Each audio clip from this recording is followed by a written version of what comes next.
ESPN,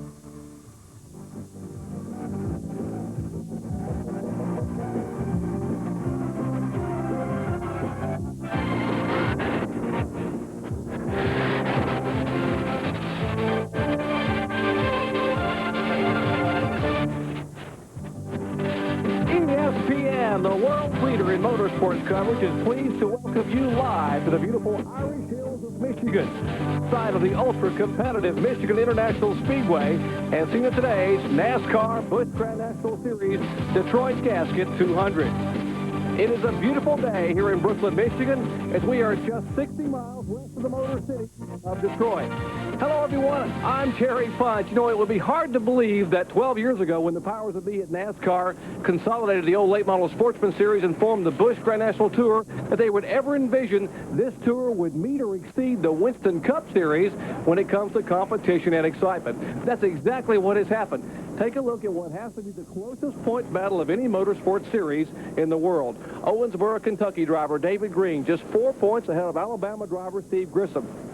In fact, the top five separated by just 189 points. Back to 10th spot, Ricky Craven. Well, it's awfully close even back there. Just 264 points separating the top 10. Once again, I'm joined by two-time NASCAR champion Ned Jarrett. And Ned, one of the reasons I believe this series is so close is they had 10 different winners in the first 16 races in 1993. And a win today by a young driver could really improve his chances of getting a Winston Cup ride. It really could, Jerry. You know, Detroit is only some 60 miles from here, and of course the manufacturers, or the American car manufacturers, are located there. Many of the officials of those car companies come here to watch this race, and of course tomorrow's race as well.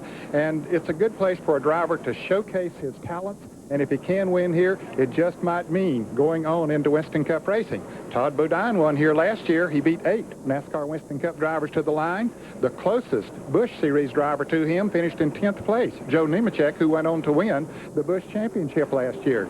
So Benny Parsons, timing might be just right for a driver to win here today who maybe hasn't won before.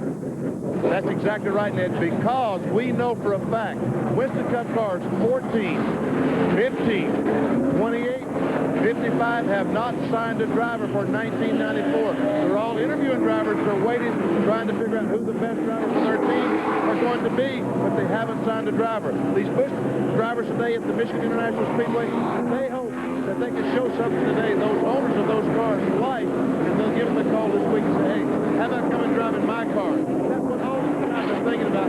Get into Winston Cup. Well, maybe not all of them, right, John Kirsten? You're exactly right, Benny. There are a number of drivers in the field today who are just looking for a good run here, so they might be able to get a full-time ride in this series for next year. Take Casey Elliott, for instance. He qualified 8th. He's Bill's nephew, Ernie's son. Already been very impressive. He hopes a good run today will land him a sponsorship, enabling him to run full-time on the Busch Series next year. You look a little bit further back in the field, Johnny Benson Jr., the ASA points leader, Tim Steele, the ARCA Hooters Cup points leader, and David Bonnet, all looking for good runs today that hopefully will move them up the ladder into Busch Grand National Series, and then who knows, maybe in a few years into Winston Cup. So, Jerry, all these guys looking for good runs today should make for an exciting race. Indeed it should, John. So many variables, experience mixed with inexperienced drivers, Goodyear versus Hoosier in tires, and of course the pit stops, 1 or 2 pit stops, all the elements that contribute to the excitement of this series. Our Speed World coverage today is being brought to you by Quaker State. The Big Q is One Tough Motor Oil. By Goodyear, #1 in tires. And by Allied Signals Fram Filters. You can pay a little now or a lot later.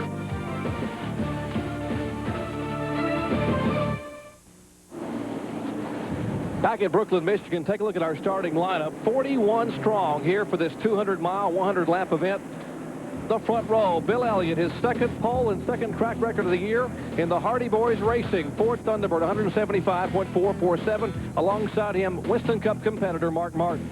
Back to row 2, 2 more drivers who broke the old track record. Robert Presley, the Alliance Training Center Chevrolet, and Rick Wilson in Charlie Henderson's Food Country Chevrolet. Back to row 3, Richard Lassiter. Remember the flip he took at Talladega? Oh my goodness, end over inside. And beside him, Terry Labonte. Row 4, Larry Pearson and Casey Elliott, 19-year-old son of Ernie. Row 5, the defending series champion, Joe Nemechek and Tom Peck. Row 6, Phil Parsons and Warren Burton, Ned, scheduled to start in 12th spot, will actually move to the rear of the field. Yes, he wrecked his car yesterday, had to go to a backup car, so he will be coming from the back of the field. Some good drivers pretty far back down the line. Chad Little has run awfully strong this year. He's back there. Look where Ernie Urban is, back in row 13. So I think we're going to see some exciting racing as these drivers try to come up through the pack. Tommy Houston, of course, the veteran back there, starting his 347th consecutive Busch Series event. Every race they've had in 12 years, he's been a part of it. David Bonnet, yes, the youngest son of Neil Bonnet. He will start back there his 3rd Busch Series start. Glad to have you with us here at Michigan International Speedway as the Pontiac Trans Am safety car gets ready to pull away. You'll be riding along today with the Winn-Dixie in-car camera of Mark Martin. Jack Roush Racing Machine at qualified 2nd. Beautiful day for racing. Crowd estimated at approximately 70,000 on hand here as the flag is waved by Carl Simmons and Mike Harwood as we're set for 200 miles of racing action. Jerry, you can see how wide the pavement is here at the Michigan International Speedway. We'll see some 3 and 4 wide racing, especially on the tri-oval here in front. But up front, it's side by side with Bill Elliott and Mark Martin. Out of turn 2, Elliott and Martin, 2 veterans of Winston Cup competition. Right behind them is Robert Presley. He's one of the drivers you heard Benny Parsons talk about earlier. It's rumored to go in one of those open Winston Cup rides next week. As Mark Martin has about a half a car length separation in turns 3 and 4 as they head to you at almost 190 miles an hour.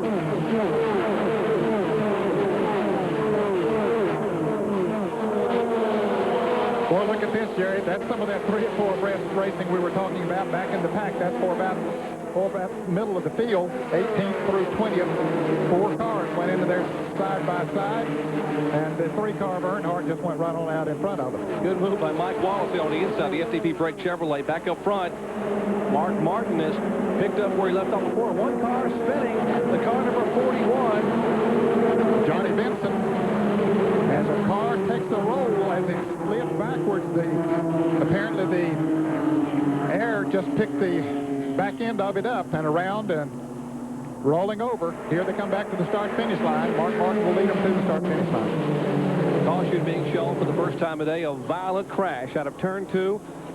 The young driver, Johnny Benson Jr., driving the car number 41, 30 years of age, from Grand Rapids, Michigan. A couple hours away from here, driving a Delco Remy Chevrolet. It's a car owned by Ernie Irvin. Here again is what happened. Well, it looks like he might have been tagged by a car, Jared. There was a pack of cars running together, and then it gets backwards, and you see the spoiler sticking up there. The air gets under it and lifts the back end up, and then it just starts rolling over in the grassed area on the backstretch here at the Michigan International Speedway. Fortunately, it does not get over into that guardrail, but that's a pretty serious-looking crash, but it lands on its wheels. Different angle again for that scary crash here in the early laps. Looking across the racetrack, you see the rear of the car starting to get off the ground. You'll get a sense of actually how high this car will lift here as it came off the ground and begins to tumble. Higher than some of the scaffolds there where our cameras are located. Well, Jerry, the speeds have increased so much here at the Michigan International Speedway in the last couple of years, and in this race in particular, Goodyear has some awfully good tires now that are running faster, and the speeds are up quite a bit here, and some were concerned that maybe when these cars got backwards, like we've seen them do at Talladega and Daytona, that they just might have that flying effect, and here we go on the second lap and seeing that happen. Safety crews are on the scene immediately. As you've seen, we are getting reports that the driver appears to be okay. We'll try to confirm that when we come back to Michigan International Speedway after this. A violent impact brings out the first caution flag off of turn 2. Back with more from Brooklyn, Michigan after this. Stay with us. Back at Michigan International Speedway, taking a look at safety crews. They have loaded Johnny Benson Jr. in the ambulance. He stood up beside the car and was able to smile to some of the crew there, and that certainly was good news as they began to load the Delco Remy Chevrolet Luminar, what's left of it. Here's what happened just moments ago in the early laps. The car gets backwards and then begins to lift. Yes, it does. You can see how the spoiler up in the air, and of course that has a lifting effect, and as the car got on the grass there, it started flipping over and over, finally lands on its wheels, but as you said, Johnny Benson Jr. got out of the car and walked to the ambulance. 30-year-old Grand Rapids, Michigan driver. There he is standing with the safety crew, talking to the safety crew. He currently leads the ASA point standings. He has 7 wins in his career, 3 this year. He has a lead over Mike Eddy in the ASA standings, and he turns around and smiles and says, man, what a ride. And fortunately, he's able to walk away due to the safety required by these NASCAR Busch Series cars. And while they were getting him out of the car, this car came down pit road, the Hardee's Chevrolet. Ward Burton, and you heard Ned Jarrett mention at the top of the show, they had problems early this week, had to go to a backup car. He has been on and off pit road. For more, here's Benny Parsons. Jerry, you're right. He crashed his primary car in practice. He went to a backup car. Only had 1 slow lap of practice in that car. They came in for nothing other than to check the car, make sure the tires were not rubbing the fenders, they had no oil leaks, that everything was okay.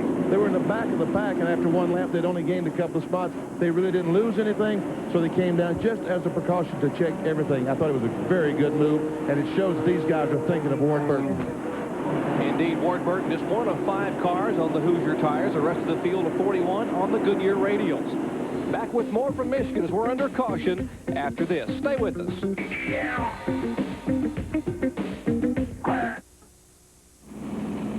Back in Michigan, still under caution due to a violent flip for Johnny Benson Jr. Let's check in with John Kernan. Jerry, I'm down at the infield care center. Johnny Benson Jr. has just been brought in here by ambulance. He got out of the ambulance, walked inside under his own power, didn't have a limp, so it looks like he's in pretty decent shape. They're going to check him out just to make sure, and we'll hang out and talk to him, find out exactly what happened in just a few minutes. Thank you very much, John. He's in capable hands. Dr. Greg Ballman and the staff here at MIS, one of the best in the country when it comes to acute care and trauma, and they'll check him out. We'll hopefully hear from the youngster very shortly. Back to green flag racing is Mark Martin, a 2-time winner in Busch Series competition in 1993, will lead him down single file into turn 1. It's pretty well single file all the way back through there, Jerry, as we see the 1 car going slow down on the inside. But Bill Elliott now trying to hook up with Mark Martin. Drafting is very definitely a factor here at the Michigan International Speedway because of the speeds they run here. Down the backstretch into turn 3, the differential there, you see about 15 car lengths back to the 3rd place car. That's the front 2 right there. Bill Elliott in 2nd place in the Budweiser Ford.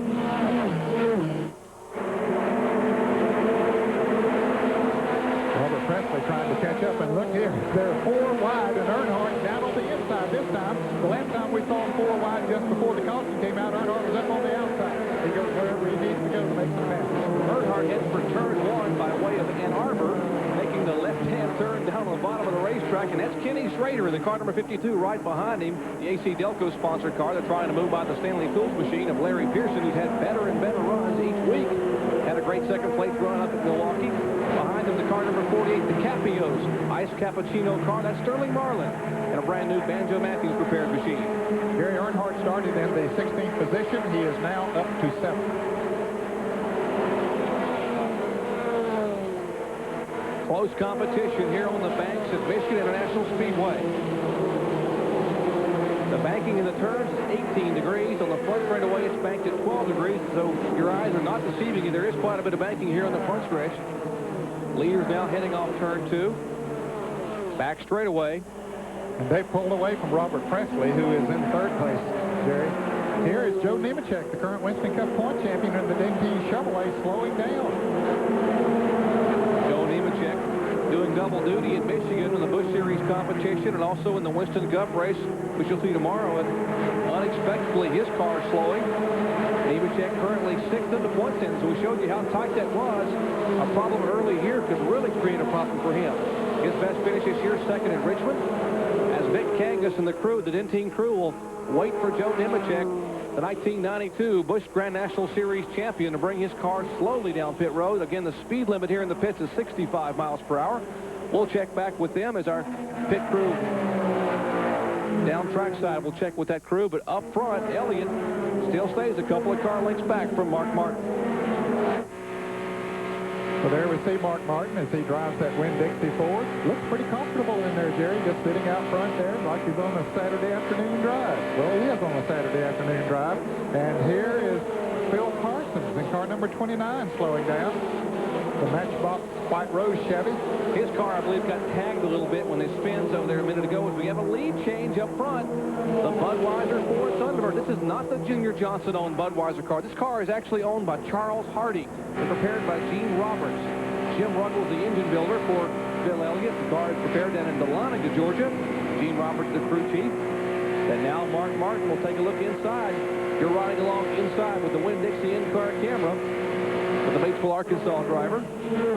And when they made that lead change, Robert Presley was able to close in just a little bit on him. Robert has a good lead over the fourth-place car, which is Rick Wilson. And Terry Labonte back there are sort of drafting together. As Earnhardt comes up on them, there they come. There's Rick Wilson in the 75 car, Terry Labonte in the white 14, and Earnhardt coming into the picture now. In the black Chevrolet, he has moved up to 6th place. That's the battle for 4th and 5th right there. Charlie Henderson's Food Country USA car number 75. And here's Ernie Irvin in the car number 4 beginning to make a move.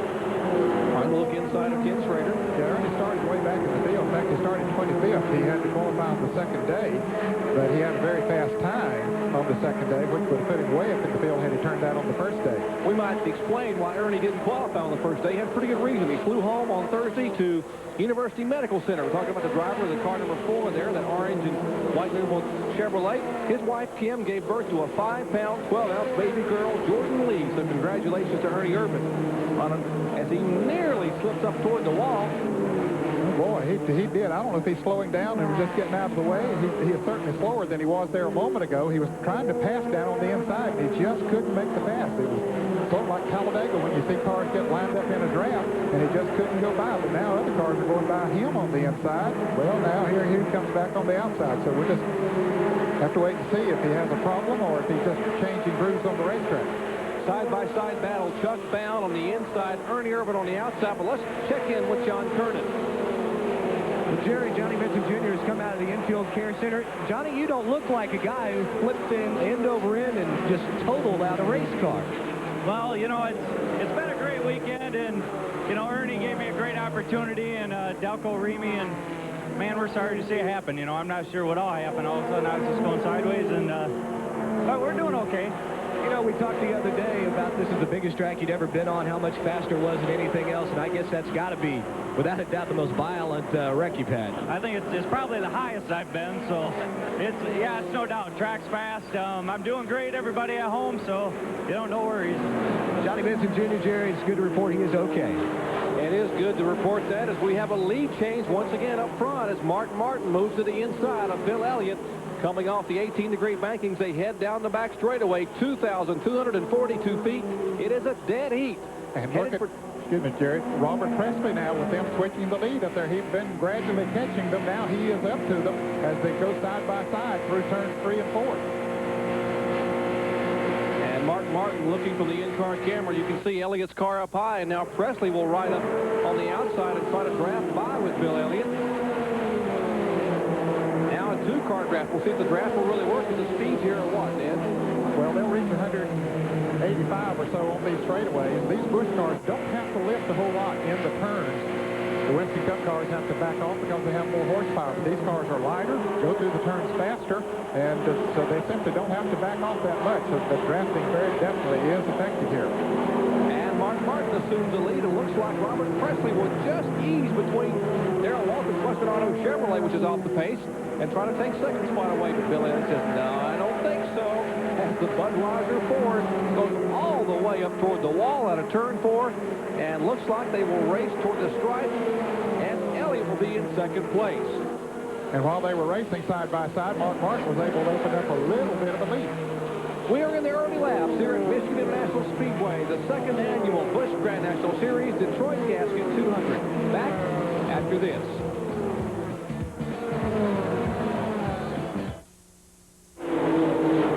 Back at Brooklyn, Michigan, Busch Grand National Series racing action. There's your leader, the Winn-Dixie Ford Thunderbird, Jack Roush Racing.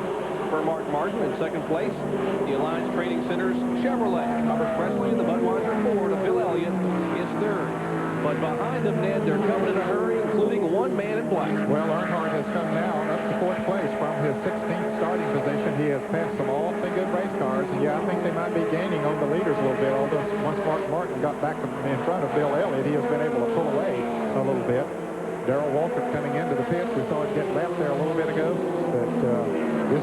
right here. That's Earnhardt leading Rick Wilson and Terry Labonte, and they're trying to catch the lead cars. That is 4th, 5th, and 6th. That is 4th, 5th, and 6th. You saw a little bit of tire smoke coming out of the Rick Wilson car number 75.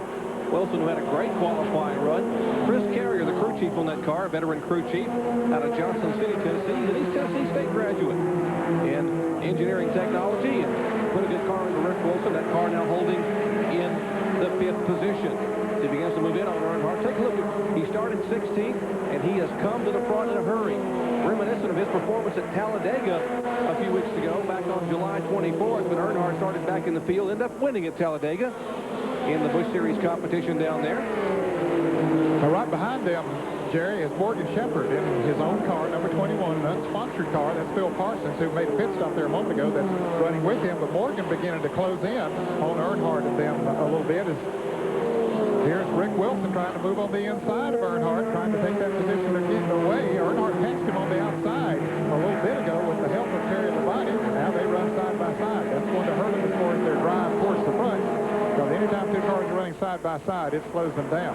Now Terry Labonte don't know which one to follow, so he says, I'll just try to pass both of them. He says, neither. I will go downstairs and try it myself. So they're 3 wide here at Michigan. This racetrack's so very wide. The turns are 73 feet wide as you watch them side by side with a 10-foot apron. The straightaway's 45 feet wide with a 12-foot apron. What a great move by Terry Labonte. He was trying to figure out which one to go behind, and he had some momentum. He said, well, by golly, I'll just pass both of them, and he did. Uh-oh, there's some smoke coming from the Phil Parsons car.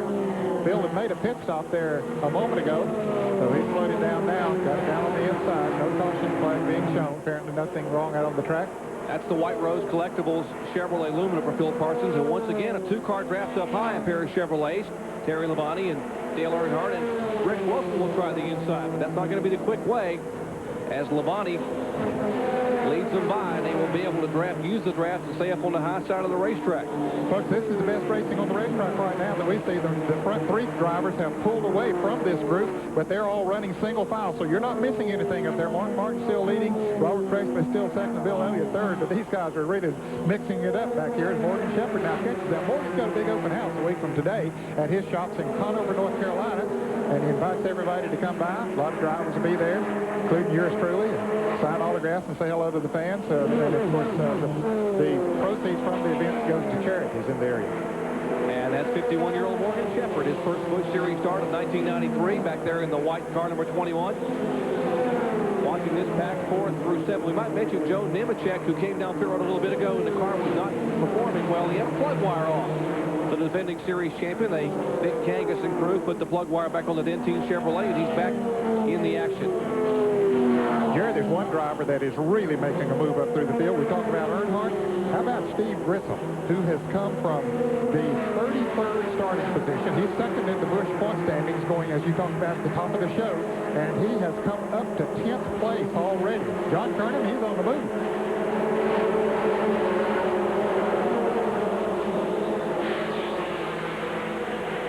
Well, Dan, I hear there's a crash. I'll get back to you. Crash, Ward Burton has crashed. Guys, you got a better look at it than I do. Heavy impact up off turn 2. The car number 2, Ward Burton, and his Hardy Chevrolet. And boy, it has been a tough weekend for the A.G. Dillard. Boy, it really has been, Jerry. Of course, he crashed twice yesterday. Early yesterday morning, didn't do a lot of damage. They worked all day on the car, got it ready to go again. Then the practice yesterday afternoon, crashed again. It looks like the left rear tire is flat on that car now. Now, I know he had a flat tire yesterday morning when he crashed, and don't know if the tire went flat as a result of the crash, but it looks like that tire is flat there now. Well, Freddie Fryer and crew will have their work cut out for him. Look again at what happened to Ward. He did a heck of a job to keep the car from going head-on into the wall as he loops it around and keeps it out of the concrete. But watch the traffic coming by. Yeah, they were driving into smoke, couldn't see, and there a couple of cars went down. Then he came down the track, so the others went by up on the outside. They did a great job of driving around, and he did a good job, as you say, of keeping it off the wall. Remember, last week we saw Dale Earnhardt choose to go higher to the outside in the smoke when Kyle Petty spun, and Kyle spun right back up in front of him, and which put both those cars out of victory contention. And here is Ward Burton. Freddie Fryer and Cool will go to work on that car. Now, he said he cut a left front tire yesterday morning, and that car slammed the wall. Not this car, the one he ended up destroying. They fixed the car, came back out another practice session. He looped the car in the backstretch, and literally destroyed the front of it. Now, this was another car that rolled out of the truck yesterday, took one lap of practice, and put it in the field at the rear. They're on pit road. Here's Benny Parsons. Jerry, they got a problem. They can't get the jack is up a little bit. Let the jack down. There we go. Now we got to let the jack down. They've lifted the car up. They finally got the jack under. They're changing tires. We see no damage to the car other than the fact the left rear tire is just absolutely in shreds. They're having a little trouble getting that tire on the axle house. They finally get it on the hub. It's being tightened. They look around to the right side. Everything looks fine. He leads. And here come the leaders. The leaders will come down pit road. Mark Martin will lead them down single file as we have 25 laps in the books. Now, many of these drivers will think they go about 60 laps. They'll come down and change some tires. Mark Martin's in-car camera. Actually, we're on the roof cam of the Winn-Dixie Ford Thunderbird. And Steve Mill and that crew will go to work and change tires. Now, they can only change 2 tires during a caution without penalty. So most of them will change the right side tires this time. And they've changed others lately. Robert Presley has already made a good pit stop. He's out as we see them continue to work on Bill Elliott's car. Mark Martin, of course, is out as well. So it looks like they're going to come out in the same position they went in, and that was Mark Martin leading and Robert Presley second. Pit road, a very, very busy place into this second caution flag of the day. Let's check in with John Kernan. John? Well, you know, as good as Mark Martin has been running, he's been complaining to Steve Mill, the crew chief, that the car is just too tight. So they took out 2 big rounds of wedge on this pit stop to try and loosen Mark up. I mean, as good as he was running, it's kind of scary to imagine he can run any better. As we have had pit stops during the second caution flag of the day, brought out by the spin of Ward Burton in the Hardee's Chevrolet. Back with more from Michigan after this. Stay with us.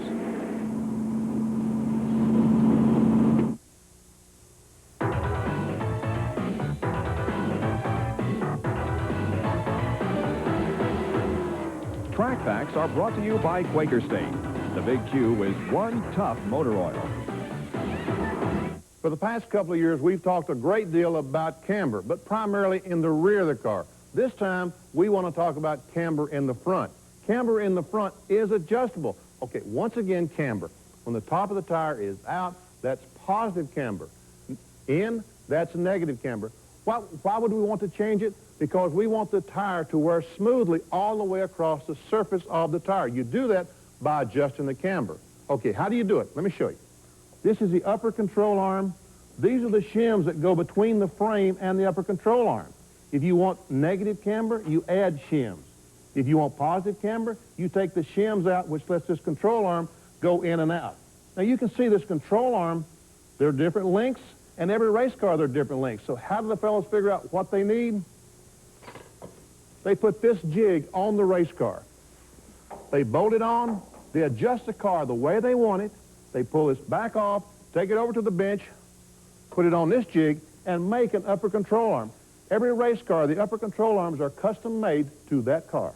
Well, an adjustment you can make on the race car. It looks very simple, but the one shim can make a big difference in how a car performs. Talking about performance, take a look at what's coming on your way tonight on ESPN. NFL preseason. The Super Bowl champion Cowboys face the silver and black attack of the Raiders. What a quarterback controversy they've got going on in L.A. Will it be the newly signed veteran Jeff Hostetler or the USC graduate Todd Marinovich? Mike Patrick and Joe Theismann will have all the action tonight. The NFL on ESPN at 8 p.m. Eastern Time. And Steve Grissom has certainly made a move in a hurry toward the front of the Channel Lock Chevrolet. Look, he started back in 33rd spot, is now being shown in 7th. And what a move, John. He is coming in a hurry.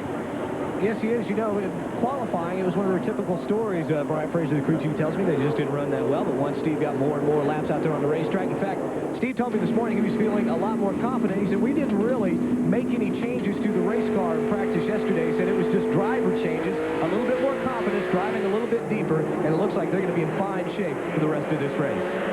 Indeed, they should be as they get the green flag once again. Lap 30 of 100 comprising this 200-mile event. Mark Martin, you heard him talk about the adjustment they made to free the car up. And as Martin gets any quicker, it could be trouble. Well, it could be because he was already pulling away a little bit from the field. Dale Earnhardt was one that lost a little bit on that round of pit stops, and one that really gained was the car number 8 of Jeff Burton, as we see Steve Grissom taking another position. I'll tell you, he's becoming a good property now. Some of these rides that Benny was talking about in NASCAR Western Cup racing, some of them should be taking a look, and I understand that a few of them are taking a look at this young man, and he should be impressing them right now. As he passes Ernie Irvin, here comes Earnhardt trying to make the pass as well. Bill Elliott down on the inside, Rick Wilson going with Earnhardt, so the scramble is on towards the front. That's back in the second 10, 5th through 10th. Back there you're looking at now. We heard a couple of veteran Winston Cup car owners yesterday mention Steve Grissom's name prominently in the possible future plans they have, as now Earnhardt will take a look inside of Steve Grissom off of turn 2. Bill Elliott down on the inside trying to make a move. Jeff Burton moved to the 8 car there. The Baby Ruth Ford moved from 19th position up to 8th on that pit stop. So his crew really did a job in the pit. Earnhardt lost several positions, which is unusual for him, but maybe they made an adjustment on his Chevrolet. Good pit stop for Gil Martin and the Phil Martosio and people in that Baby Ruth team we're talking about for Jeff Burton in the car number 8. Now Jeff is up high. He is behind the car that had made an unscheduled pit stop. That's Joe Nemechek in the Dentine Chevrolet. Bill Elliott in the car number 11. Behind him, Terry Labonte, the MW Windows Chevrolet. Then comes the Goodrich Chevy of Dale Earnhardt. And just getting by the car number 31 of Steve Grissom. Now, Nemechek is being shown as 2 laps down, Jerry. We saw him coming into the pits earlier, and he lost a couple of laps. He's there running good. We see Todd Bedine in the back of that pack in the spindle paddle car. Of course, he's the defending champion of this race. And Todd Bedine goes on the inside of the car number 4 of Ernie Irvin, as Rick Wilson battles down on the inside as well. On the inside of the 8 car of Jeff Burton. Here's Earnhardt and Terry Labonte trying to move back up through the pack, and Darrell Walker, he's having problems today. We'd already seen him get lapped running slow, but it looks like the car might have completely quit now, Jerry. Tough break for the Western Auto Chevrolet driver. Waltrip with 13 Busch Grand National wins and 91 starts in his career. He will take that car slowly on the apron back toward the garage area. The leader's now approaching him in a hurry. Average speed last time over 170.7 miles per hour for Mark Martin in the Winn-Dixie Ford Thunderbird. Martin, your leader. Robert Presley in second place. Now getting a look over Martin's shoulder inside that Jack Roush repair machine. And behind them, a gaggle of cars. 3 wide. Now make it 4 wide in the tri-oval. And they settle it back. And that is 6th, 7th, 8th, and 9th, along with about 4 or 5 other cars. Boy, they're getting awfully close there as we get back to Mark Martin. You can see he has a comfortable distance on Robert Presley. Bill Elliott now beginning to move in with Robert Presley, but getting back to that battle back there in the pack. There's Chad Little in the 23 car down on the inside, passing Ernie Irvin. Ernie's car just doesn't seem to be handling the way it needs to today. Look at him. He's going high. When he gets around traffic, the car does some crazy things. Here there are 4 press coming off of turn 4. Larry Pearson down on the inside. The Mac Martin on Stanley Tools, car of 92 of Larry Pearson, a 2-time series champion. Showing you our field summary here, the top 5. Terry Labonte in 5th place. Looking back to this group here. And here comes a battle for second position as Bill Elliott now has caught Robert Presley and will go by him in turn 3 to take the second spot away. And Earnhardt is coming, and right behind Earnhardt, well, it's going to get busy. Yes, it is. Terry Labonte following Earnhardt around as they've drafted together well and caught Robert Presley and Bill Elliott. Robert's car, either Elliott has picked up some since the pit stop, or Robert Presley's car not going quite as well. But he had passed Elliott and pulled away from him before that pit stop. There are a couple of cars that looked like they might have been off the pace a little bit when they came by the last time, Jerry. The 92 car of Larry Pearson, I believe he's picked back up now, though, and the 8 car of Jeff Burton, who was running very low on the racetrack when he came by here. But you can see how far back those cars behind Mark Martin are. Mark Martin is set on the outside front row in qualifying. Elliott was the pole sitter with a new track record. That's a differential there. Budweiser Ford. Oh, there's probably on the front straightaway as Larry Pearson and Tracy Leslie get together. Coming off of turn 4 between the start-finish line and turn 4. Yeah, that was Chad Little in the car number 23. It looks like Larry Pearson's car. They're both painted identically, but that was Chad Little. And there is Tracy Leslie. What's left of the Detroit Gasket Chevrolet. That's the car that's owned by Ron Parker, who is the CEO and president of Indian Head Industries, and, of course, the parent company, Detroit Gasket. Tracy Leslie, the latest winner at Indianapolis Raceway Park, climbs out of the car. Let's check in with Vinnie Parsons. Hey, guys, they came off the corner, one of those situations. Chad Little was on the outside. Tracy came off under him. Didn't realize that Chad was there. As he came off the corner, he started up next to the guardrail. Lo and behold, Chad Little was there. He caught Tracy Leslie in the right rear, turned him head on in the wall, and kind of pushed him out of the way. I can't see a lot of damage to Chad Little's car, although he has messed up the aerodynamics just a little bit. He probably will not be quite as good as he was beforehand. But we can see Tracy Leslie over looking at his car, trying to figure out how much damage he has. It's pretty considerable, I'll tell you. And you can see he came back down across the track in front of a lot of other cars. Was fortunate in that respect that no one else hit him. He got it down on the grass and came to a stop out there and then walked away. Chad Little's car, there was quite a bit of damage to it as he went by on the right side, Benny, and we'll see he'll probably make a pit stop the next time around. There's the 35-year-old Mount Clemens, Michigan driver Tracy Leslie walking back. None the worse for wear, but with a shorter race car. Back with more after this.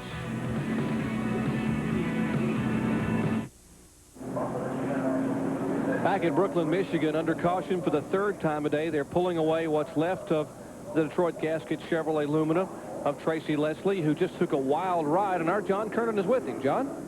Well, I just saw Tracy walking up pit road, and Tracy, it was a wild ride you took out there. A couple weeks ago, you had a great ride at IRP. I know you were hoping for a strong run here today, but it wasn't to be. Yeah, you know, we had an awful strong car. They dropped the green. We changed all 4 springs and changed the whole car around this morning. Just went completely opposite what we've been running. We didn't have a good qualifying run starting in the back. You know, after that first lap, I knew we had a car capable of running up front. We were just going to bide our time, take them one at a time. I just feel sorry, you know, Ron Parker sponsoring this race, Detroit Gasket, MGM Brake, DG Trim Products. That Lumina was fast today, you know. I think we could have run up front. I was just going to bide my time. No, we come off the corner, and me and another car just come together. Very disappointed Tracy Leslie walking back to the garage area. Let's go down to Benny Parsons. Hey, guys, you see this tire? This is the left rear tire off of Ward Burton's Hardy Chevrolet. See, it was rubbing something, and the tire is flat. Now then, want me to show you what it was rubbing? It's the tread off the old tire. Remember when he blew the tire and spun back and turned to? Somehow, the tread off that tire jammed up inside the car. It made the other tire go flat.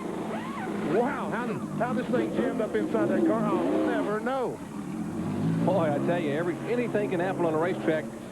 Chad Little, his Bayer Select Ford, now back on pit road. That's the car that's owned by Washington Redskins quarterback Mark Rippon, along with Greg Pollux, the co-owner there, and he was one of the cars that was the victim of that incident a minute ago.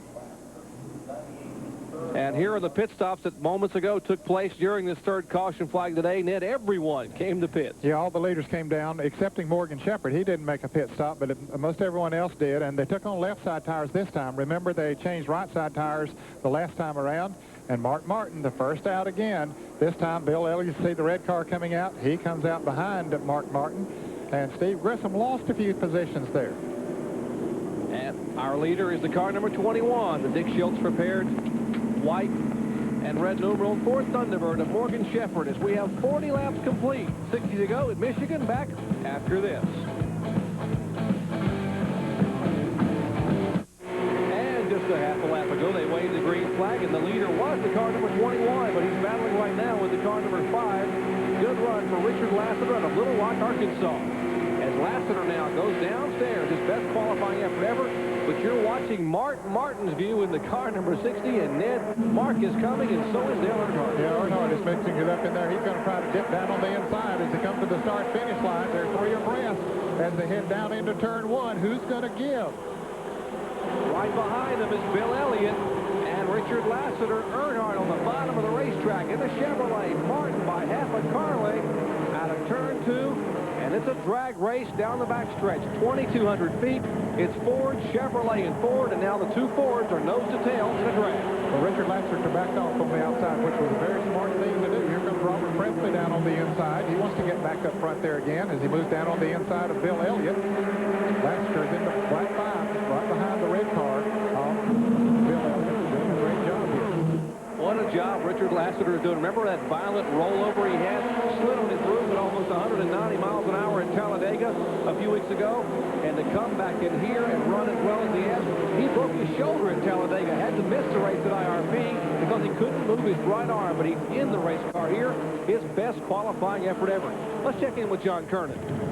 You know, Jerry, I was talking with Richard Lassiter, and he said this morning that race car is probably the best handling race car he's ever had. He said that he can just pretty much put it in cruise control here, and he still has a little bit left. So he may not be showing his whole hand. Richard was just going to ride around, try and follow the leaders, get into that lead, keep staying in that lead pack, and have a good finish. He told me he would have something left for these guys at the end. There's Chuck Bow down on the inside. He's doing a good job here today, but losing some positions right now. Some of them teamed up on the outside and got in a draft together and went around. Look at 5 of Brand going into the turn. Now they single down into 3 and then 2 and now even into single file. One of the reasons the fans love to come to Michigan, the turns are 73 feet wide, and they can certainly get it 4 and 5 wide here in the turns. One car smoking and slowing down is Ernie Irvin in the Kodak Fun Saver Chevrolet. As his car now slowing, it was his car that was flipped earlier by Johnny Benson Jr. out of turn 2 to bring out the first caution flag. Back up front, the battle continues. Of course, the 3 leaders have pulled away a little bit from this pack of cars. We see Rodney Combs down on the inside in the Ford number 1. His car is slowing down there for some reason. There's Mark Martin and Dale Earnhardt, Bill Elliott. Might think you're watching a Winston Cup race, but it's actually NASCAR Busch Grand National Series action. NASCAR's version of AAA ball. Very competitive, very exciting, and 3 veterans right now duking it out here on the High Bank 2-mile oval at Michigan. And as they come off turn 4, Ernie Irvin has taken his car to the garage. We understand that it might be a valve spring or something. For more on that, let's go to the pits. That's what they're thinking right now. The car just basically shut off, quit running, a big puff of smoke. I went up to Jay Smith, the crew chief. He just made the signal. The engine broke. He said it's possibly broken some valve springs. They're taking the car behind the wall in the garage area. They'll check it out. Tough break for Ernie Irvin. He had 6 starts this year. His second at Charlotte, his best finish in Busch Series competition on the season. And Bill Elliott slowing down in the Budweiser report. He was the pole sitter here. So the pace here may be beginning to take its toll, Jerry. Well, now Elliott has seemingly picked back up a little bit. I don't know. No, I don't think that thing is fully up to speed. He goes low into the turn once again. So we'll find out what his problem is as other cars go by through turns 1 and 2. Our pit reporter to check in with Gene Roberts in the pits there. The Jim Ruggles engine not exactly performing up to par right now after sitting on the pole with a track record. As you said, Ed, here's a battle. Terry Labonte in the car number 14, the NW Windows Chevrolet, and the car we followed early on, Steve Grissom in the car number 31. But Morgan Shepherd drives it deep into turn 3 and pulls him by a car length. Boy, he did. And Morgan didn't change tires. He didn't make a pit stop on that last caution, as the others did, and changed left side tires, but his Ford stuck when he took her into the turn. Let's check in the pits where John Kernan is standing by with Gene Roberts. John? Well, he's just talking to Bill on the radio, and it looks like a valve spring. Yeah, he just radioed in. He said it's more than likely a valve spring. We really don't want to tear anything up. Let these guys go race now. Is that because you guys are turning a lot of RPMs out here? Yeah, this long chute, this real long straightaway chute here is kind of difficult on the motor. The other chute's not quite as long, but you really turn them up, you know, getting your momentum up down through here, and you kind of have to, you know, compromise it, and we just went over the edge there. You know, guys, they were telling me some of the teams were turning as much as 8,400 to 8,500 RPM with one of these V6s. That's a lot. Yeah, it really is, John Kernan. And Gene Roberts, he put it in perspective there. Well, you know, you want to run up front, you gear that thing low, but you're taking that chance of over-revving it. When you get in the draft, you are subject to pick up RPMs, and that just puts that much more strain on the engines, and usually the valve spring is the first thing to go when you over-rev it. Nothing against Jim Ruggles, the engine builder, but no one can build them and withstand some of those RPMs. You have to turn at times here at speeds over 185 miles an hour. Back up front here is Robert Presley in the car number 59. As they will come around next time and take the 50-lap signal halfway, 100 miles down, 100 to go. It has been a Mark Martin show. Winn-Dixie Ford Thunderbird. A couple Couple cars drafting by back into practice. Ricky Craven in the car number 99 and Chuck Sprague. Jack Sprague in the car number 74 down on the inside going into the turn. A very brightly painted car. Car number 74 is the Stamp America Chevrolet. Now he gets in line. There's Jeff Burton really moving around back there in the Baby Ruth Ford, trying to position himself. Jack Sprague driving the Bill Bumgarner-owned car number 74. His first full year in Busch Series competition. That was Joe Nemechek in the car number 87 and Sterling Marlin driving the Fred Turner-owned Capio Ice Cappuccino's car. Back up front, Mark Martin is the man they're chasing as they've just passed the halfway point, and Martin trying to hold on to pick up win number 3 in 1993 in Busch Grand National Series racing action. Back with more from Michigan after this.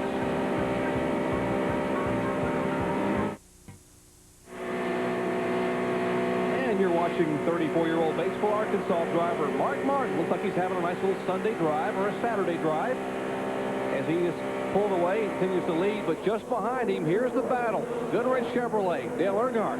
Behind him, One Food Country USA Chevy for Rick Wilson. And behind them is the car number 59 of Robert Presley. They are second, third, and fourth, and then a little bit of smoke out of the 75. Yeah, we've seen, particularly down in turns 1 and 2, we've seen a little bit of smoke from that car. I don't know if it's tire smoke or what it might be. It doesn't seem to affect him as far as his running ability is concerned. But there has been a smoke from that Food Country entry. And we mentioned the point battle, how tight it was at the top of the show. Well, the point leader, David Green, is exactly 1/2 a lap behind. He's on the lead lap, and there's the Slim Jim Chevrolet. Car number 44, the car that's owned by former Busch Series champion Bobby Labonte. David Green in the car number 44, currently being shown back in the 24th position. Boy, if it should finish the way that it's running right now, he would lose a lot of points. He'd lose the point lead, as a matter of fact, to Steve Grissom, who is being shown in 7th position. And we'll let him pass through. We'll show you the leaders as they come up within a half a lap. Yeah, that would totally scramble the top 10 in points, at least the top 5. We've already had problems for Ward Burton. His car spun and tagged the wall and has had to go back out, so he's had problems. As you see our leader now coming into the picture, that's Mark Martin. Well, he has a lot of daylight in front of him, Jerry, at least a third of the racetrack. Shauna Robinson just made a pit stop. She's coming out, and she's down low on the track coming out of turn 2, but she's the next car, and she's way out in front of Mark Martin, so he has nothing but clear sailing out there. That's Dale Earnhardt in 2nd position, the winningest driver in Busch Series competition on a super speedway. Earnhardt has 17 career wins in Busch competition on a speedway. Behind him is Rick Wilson, 2 Busch Series victories to his credit.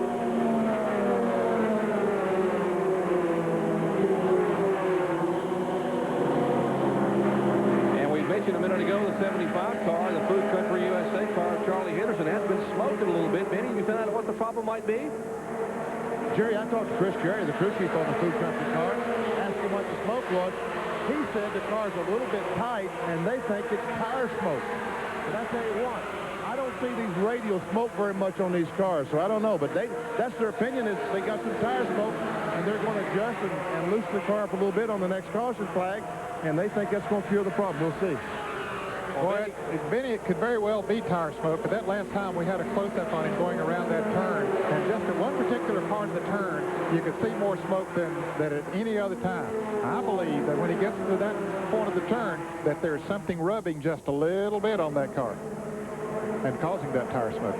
And whatever the smoke is, he's holding on within a half a car length, or maybe a couple of car lengths behind Dale Earnhardt. We'll take a look at our AutoZone race summary. Mark Martin, our leader, has led 47 of 55 laps. There have been 3 cautions for 12 laps, 3 different leaders, 5 lead changes, and the average speed 125.772 miles per hour. Lap leaders, Mark Martin, Bill Elliott, and Morgan Shepherd led for 3 laps. And here are the drivers out of the race. The latest to go behind the wall, Chad Little in the car number 23. They put that car behind the wall. The Mark Rippon machine with some sheet metal damage due to an incident earlier with Tracy Leslie. And Richard Lassiter, who had such a good qualifying effort and such a good run early on, took the lead at one point in turn 3 on the restart. Apparently his day may go up in smoke as big plume of smoke coming from beneath that High Point Benning Chevrolet. as he keeps the car up very, very high. And as yet, there is no caution flag being shown from the flag stand. And Jerry, he wanted to get down into the pits, to the entrance of the pits, but he couldn't do it. He was high on the racetrack, and cars kept coming by him on the low side, and he simply couldn't get it down there. Now, if he has lost power, which it looks like he has, he isn't going to be able to get back around. Don't know what he'll do with him once he coasts out through here, as we see several cars coming up on him, but he's out of harm's way down there now, still rolling. But let's see if he turns backwards into the pits. The NASCAR official is motioning him to do that. I don't think that they see him, that the driver sees the NASCAR official, so he's now pulled it off down there. Yes, and now he's coming back. Apparently there's crew told by radios. Just turn or left. Come on back down pit row this way. We aren't going anywhere anyway. And a very heads-up move there by Richard Lassiter. He could have tried to get on the pit road, but he possibly would have pulled down in front of some fast cars and created quite a bottleneck there coming out of turn 4. He kept the car up high and waited till the track was free and then turned it down pit road. A tough break for the Little Rock, Arkansas driver after a tremendous comeback from severe circumstances at Talladega.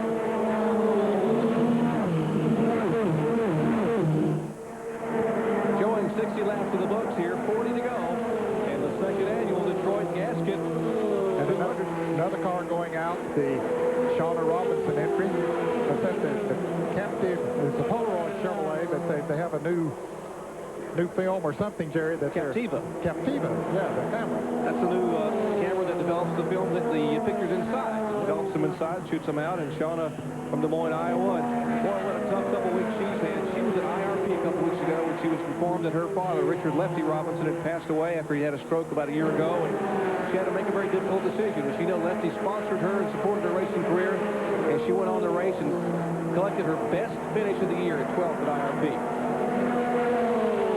Let's check in with John Curtis. Jerry, we've had about 20-some laps of green flag racing. Things have appeared to settle down. If it continues to go green, some of the top cars, in fact, the top two, say that they would have to pit for fuel about 10 laps from the end. They've run a total of about 62, 63 laps, 60 of which would be under caution, and that would be beyond their fuel window. So Mark Martin, Dale Earnhardt, both looking to have to stop with 10 laps to go if the race remains green. John, are there some that can make it, you think?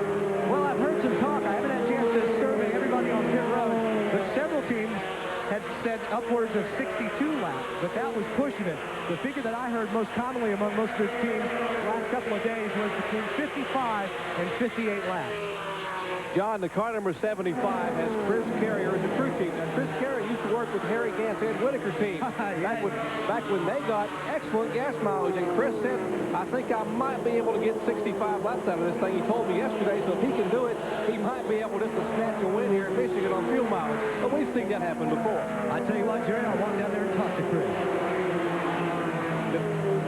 Benny?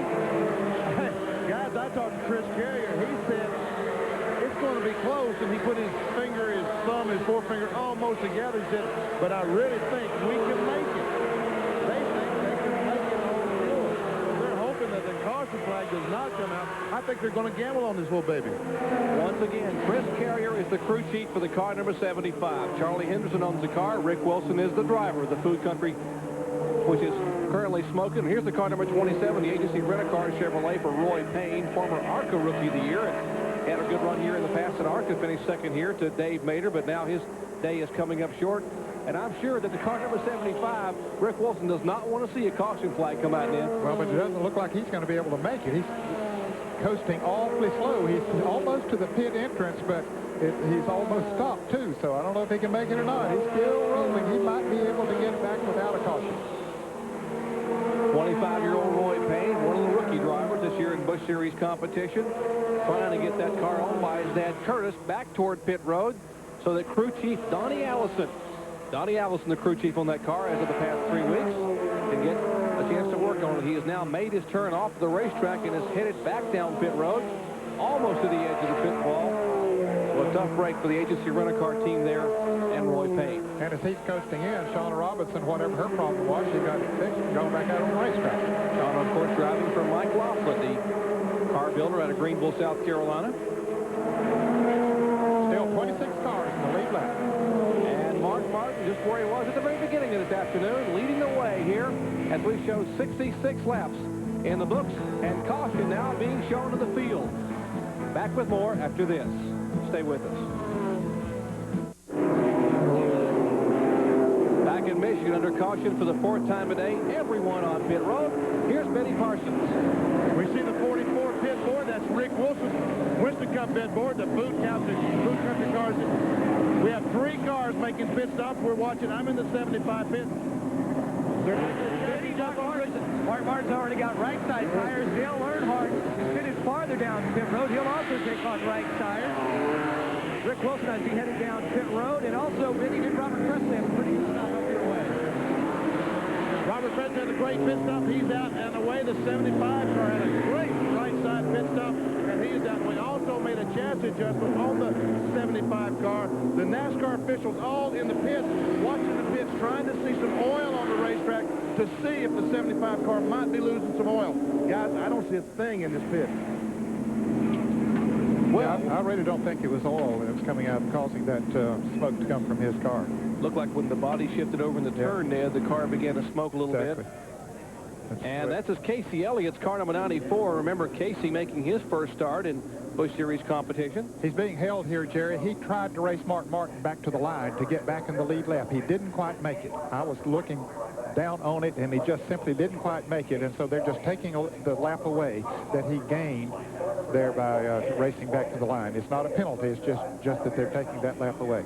Casey, the son of Ernie Elliott, the nephew of Bill. This is a car they've actually traded Jerry Glanville for, the Atlanta Falcons head coach, and Jerry Glanville had raced this car a couple times this year in Busch Series competition, so they had this car for Casey Elliott, who had a good qualifying run, and now will be put back in his proper lap as the field now comes by, and you will see the pace car come by. Casey Elliott here momentarily parked. There he is at the start-finish line. Under caution for the 4th time today at Michigan International Speedway. Back after this.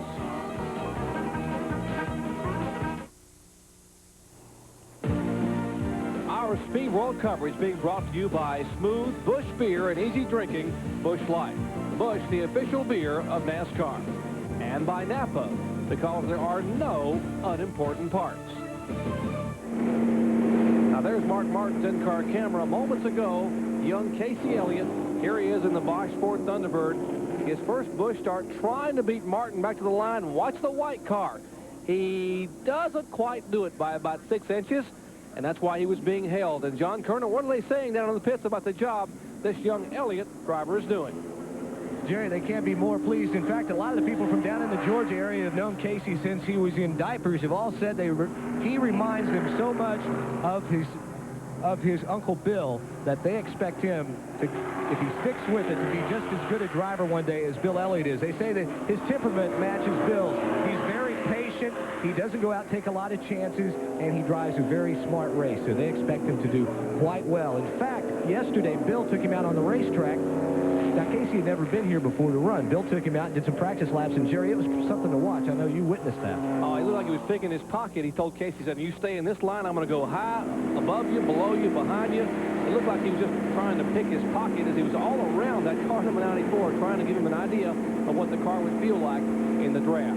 Casey Elliott, 1 lap down, being shown back in 25th position.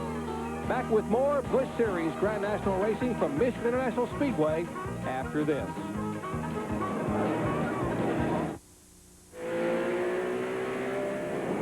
As we get set for green flag racing action, the Pontiac safety car pulls away, as does Mark Martin. Green flag being waved once again by Carl Simmons and Mike Harwood atop the flag stand. 72 laps in the books, 28 to go with this 200-mile, 100-lap event here at Michigan. Robert Presley came out in second place on that round of pit stops, Jerry.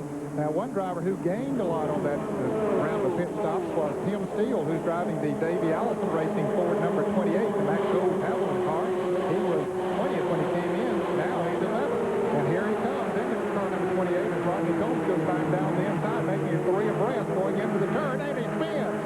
He gets tapped. Tim Steele in the Davey Allison car got tapped in that bunch of cars running together and spins around, hits the outside wall, and here's, was it the car number 1 of Rodney Combs up there? His car is white.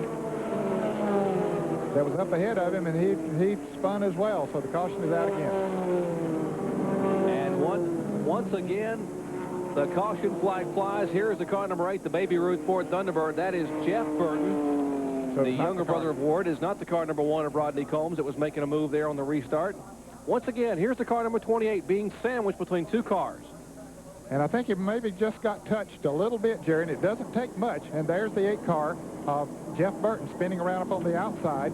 Boy, he almost got hit by some other cars coming around there. Both of them were really fortunate, as heavy as the traffic was, to not get banged when they were spinning around. 25-year-old Tim Steele from Coopersville, Michigan, just 2 hours west of here. Heavy impact into the wall. Now, Benny Parsons is standing by in the pits there watching what's going on with Jeff Burton. BP? What we see right now, Jerry, is trying to beat the fender out so when they put the tire on, it will not be rubbing the tire. They don't have to come back in. We do see some damage to the car. We know they've got some of the steering is bent. They'll have to come in, probably adjust the toe end, but they're trying desperately to stay in the lead lap. They haven't lost a lap, and away he goes. I thought he was going to roll me there for a minute. And look, the left front tire is pointing towards the east. The car's going south. And that's not good.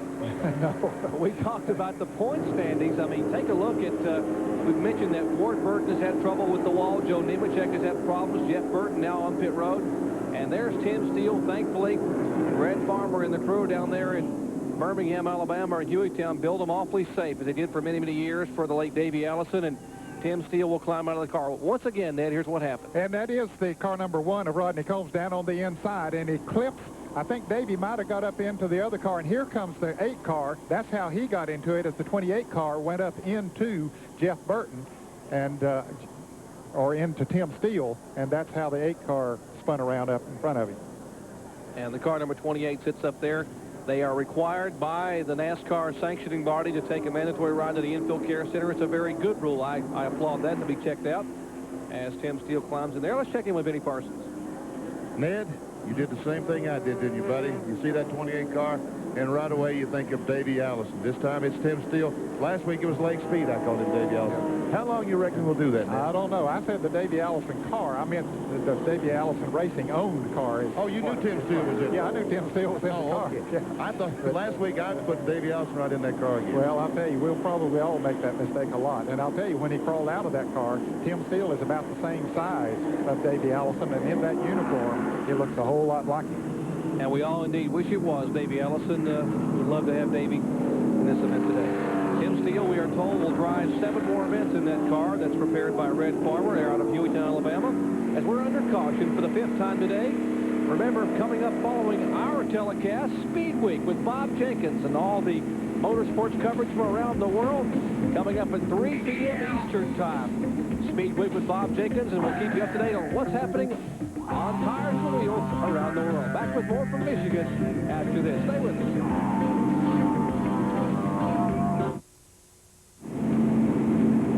Welcome you back to Brooklyn, Michigan. Benny Parsons, John Kernan, Ned Jarrett, and yours truly, Jerry Punch, bringing you live coverage of the 2nd annual Detroit Gasket 200 NASCAR Busch Grand National Series event. Beautiful day here in Michigan. Of course, a lot of racing action to come this weekend. We'll have Winston Cup action tomorrow, coming up at 12:30 Eastern Time. Can Harry Gant do it again on gas mileage? What about Ricky Rudd, who won here back in June? 12:30 p.m. live flag-to-flag coverage. The 24th champion Spark Plug 400. And what a front row. Ken Schrader on the pole with a new track record as 12 cars broke the old track record in qualifying. And beside him, Lake Speed in the Texaco Haviland Ford. That's all tomorrow. Let's check in now with Benny Parsons.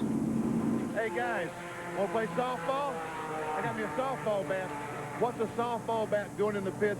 This is how they roll the fender off the tires. Ward Burton just came in, the Hardee's Chevrolet, put this under the fender against the tire. The car rolled. They push the fender out and away from the tire.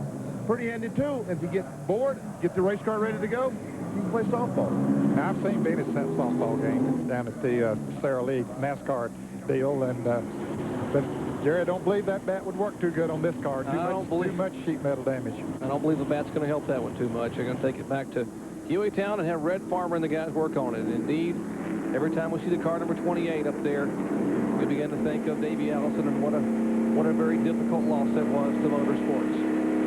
When we come back, we'll have green flag as Mark Martin has dominated the first part of this race, 68 of 76 laps. Back with more after this.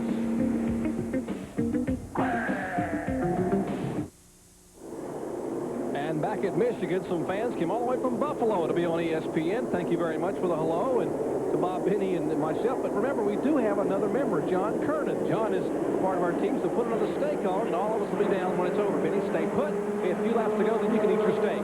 Back to Green Flag Racing has Mark Martin on lap 79, leads him, and it's going to get dicey here in the last lap. Yeah, there's only 22 laps to go now, Jerry, so yes, they're going to really get racy here now. They don't have any other pit stops to make, and it'll be tight. Mark Martin leading him off turn 2. Now single foul behind him. Looking for his third win of the year would be Robert Presley, but they're too wide back in the pack. Chuck Bowden in the car number 63 beginning to move in there. There's Larry Pearson. Behind him is the 48 of Sterling Marlin. Couple of cars side by side. Car number 74, Jack Sprague, and inside him is Chuck Bowden. Chuck, of course, a former champion of this division. Doesn't have the kind of year that he and the Hensley team thought he would have. But nevertheless, running pretty strong here today. Currently being shown in the 12th position. And Steve Grissom, you just got a glimpse of, he's the blue car to the right side of your picture. That's the Gasket, Alabama driver. A young man who passed up a possible promising career in college football as an offensive lineman at either Alabama or Auburn. Said, nope, I know I could play ball. I would like to play ball, but I want to drive a race car. So the youngster has certainly been impressive. Now battle heats up for second spot as Earnhardt goes high, and Robert Presley slips back to third as they head for the start-finish line. And, Jerry, we have a good mix of Winston Cup and Busch Series drivers. A little more Winston Cup in this picture we're seeing right here, as Robert Presley is the first of the Busch Series drivers. And then comes Steve Grissom, as we saw Tommy Houston's car going slow down on the inside.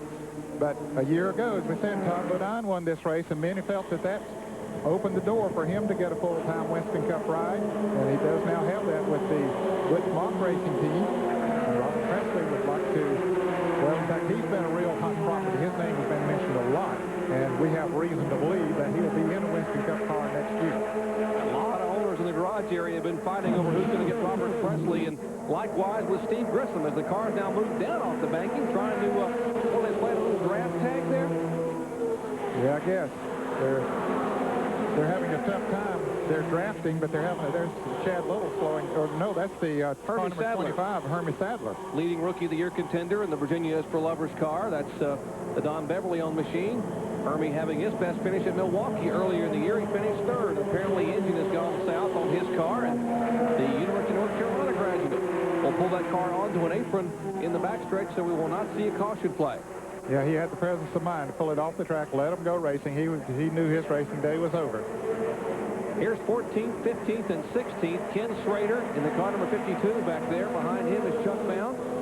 As they dice it for third place, Robert Presley trying to make a move on Rick Wilson. Earnhardt, the car number 3, is second. The car number 75, Rick Wilson, is third.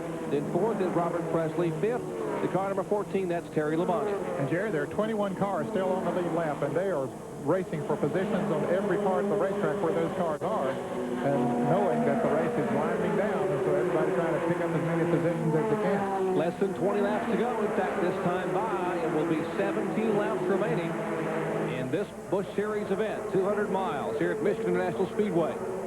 Glad to have you with us for our live coverage. Rick Wilson currently third. He started fourth. He's up as high as second, and back to as low as 14th.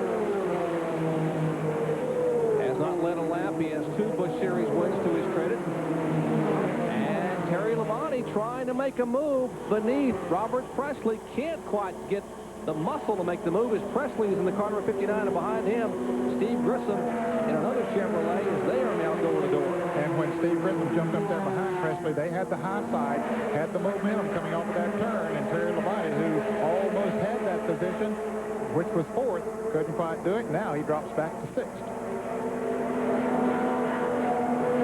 Single file still. Mark Martin is your leader.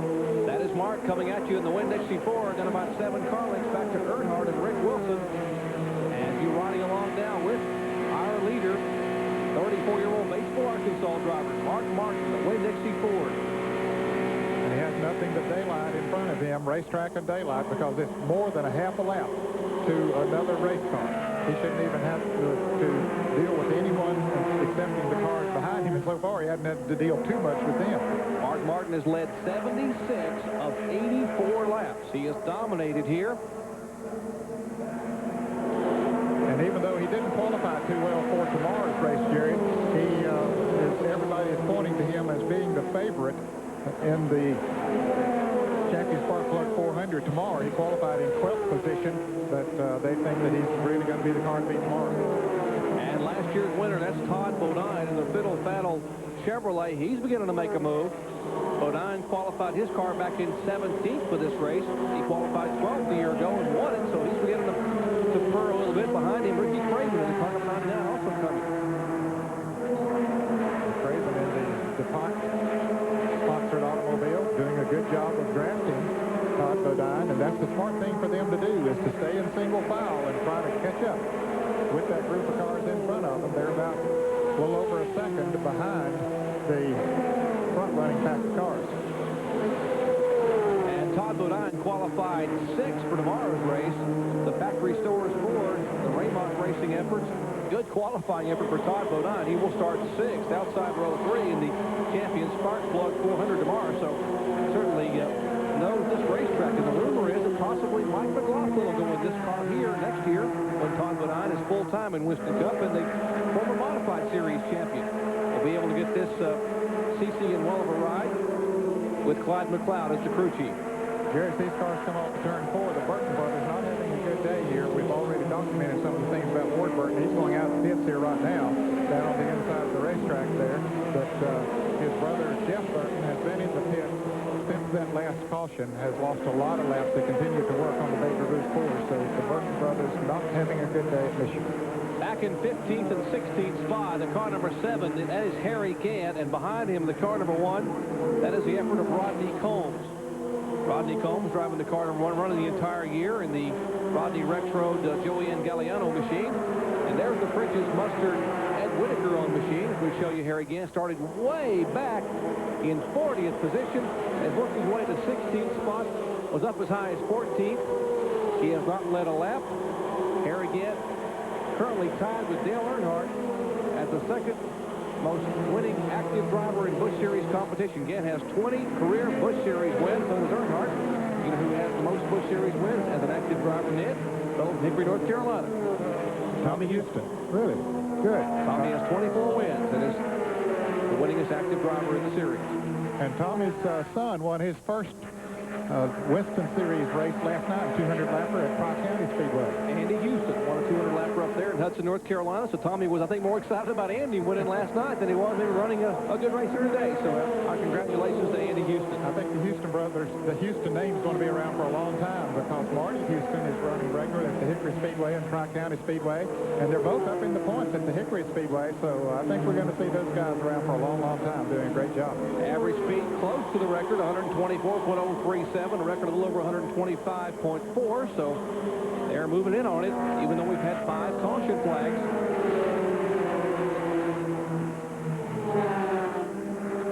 Rick Wilson continues to follow Dale Earnhardt. They just can't work together and catch Mark Martin. As a matter of fact, he's pulling away a little bit now, Jerry. Indeed, Mark Martin, what a job. You've got to give a call to Jack Roush and the crew. Edgar Ailman is the Jack Roush member of that team who builds those very, very potent Ford V6s. Bobby Leslie is the crew chief on that car. Steve Neal actually calling the shots in the pits today. But what a job they have done in this Busch Series operation to bring that V6 from something that was full of trouble. One car has slammed the wall down in turn 1. A lot of smoke coming beneath that car. Is that Morgan Looks Shepherd? like Morgan Shepherd. And It's a black car, and we see a 2 on the top of it. It is the Thunderbird from Conover, North Carolina's Morgan Shepherd, the Dick Schultz prepared car. He was in 12th position. He had led the race at one time, as a matter of fact, as they raced back to the line. Mark Martin didn't want to see this caution because he pulled himself out to a good lead as Morgan's car comes down off the banking now, down on the inside of the track. You can see he's driving it back to the pits the wrong way.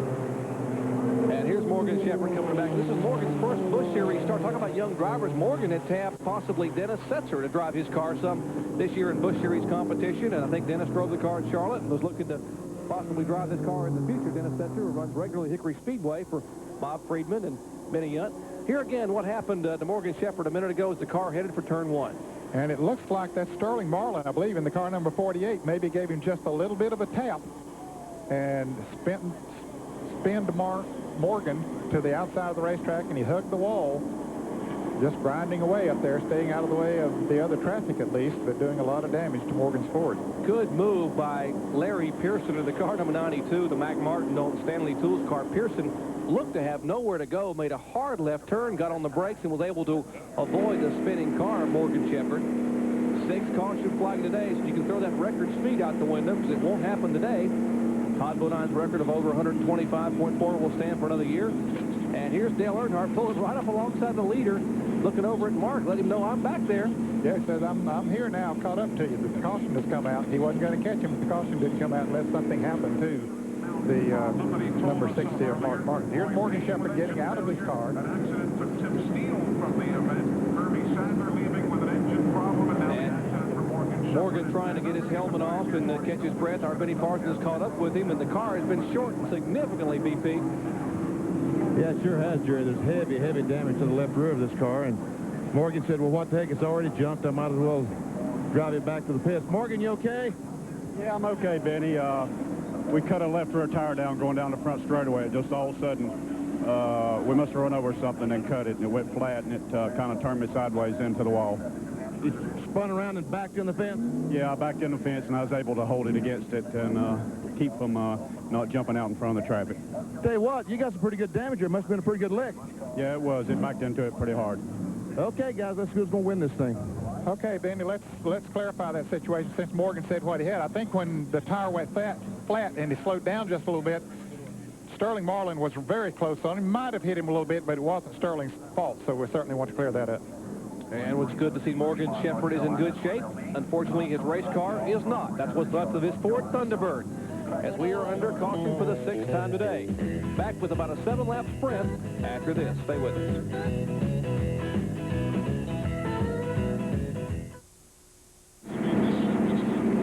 We welcome you back to Michigan International Speedway, Detroit Gasket 200 here in Brooklyn, Michigan. Gorgeous day for racing. Unfortunately, some people have had their troubles, and both the Burton brothers, Ward and Jeff, have been on and off pit road. Ward is back in the pits again, and in the Hardy Chevrolet, the A.G. Dillard-owned team. It's been a tough weekend for them, but one driver who's just been having a great day, back and forth keeping those radials hot, is the Winn-Dixie driver, Mark Martin. Of course, as he weaves that car, Earnhardt behind him, other drivers doing the same thing, trying to knock any debris off the tires that they might have picked up going slow around there. We're about to get the green this time around. We want to say hello to Tommy House, one of the NASCAR Busch Series officials, who is not here this weekend as a result of an operation. I wish Tommy the best, and certainly all the NASCAR officials send their best too.